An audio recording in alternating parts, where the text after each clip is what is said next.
Recent events have opened a conversation about hate speech and what is considered hate speech. And I'm starting to notice a pattern that most people think that if you don't outright call somebody a racial slur like the N word with the hard ER, you're not being discriminated against. It's not considered hate speech.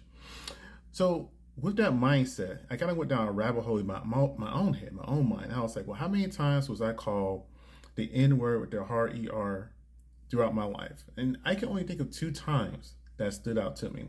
The first is when I was about 10 years old and I was being chased by a bunch of neo-Nazi wannabe skinheads. And keep in mind, I'm in the state of Florida. The other time is when I was an adult and I was getting into a parking spot. I guess another woman was trying to get it. And it was a Hispanic woman who got out and called me a hard ER in front of my wife at the time and my stepkids. Okay. So those two instances happened, two different dynamics, a bunch of white men and one Hispanic woman.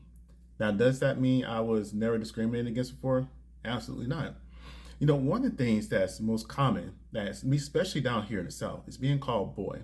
It's not always just the word boy, it's the tonality and the way they look at you when they call you boy. Not only that, whenever they talk down to you. And I can get into multiple examples like that, but you know, being called boy by an older white person irritates me more than anything else in this world.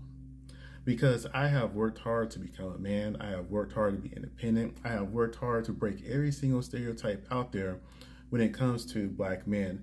Which, you know, as you get older and you grow up and you look around you, you realize that a lot of those stereotypes just aren't true.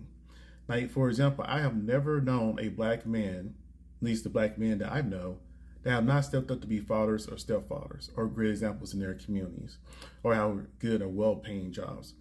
So whenever I hear these stereotypes when it comes to black men, I always get kind of confused because, you know, when you're younger, all you have is a point of reference is the news, right?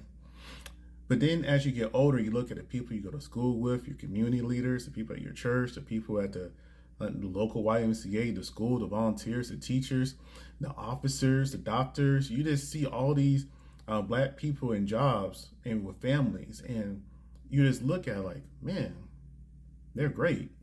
Where did all this hatred towards black people come from? So this is bringing back around about the whole entire hate speech.